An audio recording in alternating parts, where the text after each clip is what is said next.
دوستو، Lahore high court کے جج نے ثنا ساہیوال کے مقدمے کی جھوٹی گواہی دینے پر گواہوں پر اظہار برہمی کیا، جہاں اس واقعے میں پنجاب کے محکمہ انسداد دہشت گردی سی ٹی ڈی کے 6 اہلکاروں کی مبینہ فائرنگ سے 4 افراد جان بحق ہو گئے تھے۔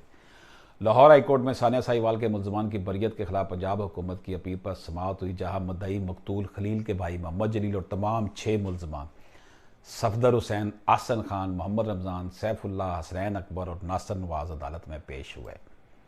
جسٹس عبدالعزیز نے مدعی محمد جلیل سے مخاطب ہو کر کہا کہ پہلے آپ نے ملک میں معاملہ سر پر اٹھایا ہوا تھا، بعد میں ٹرائل کورٹ میں ملزمان کو پہچاننے سے انکار کر دیا۔ انہوں نے کہا کہ جھوٹی شہادت دینے پر کیوں نہ آپ کو نوٹس دیں۔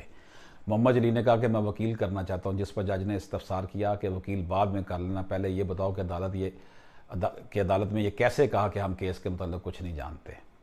جسٹس عبدالعزیز نے کہا کہ جھوٹی شہادت آپ دیں اور گندگی عدالت پر ڈالیں، کیا مقتول آپ کا بھائی تھا؟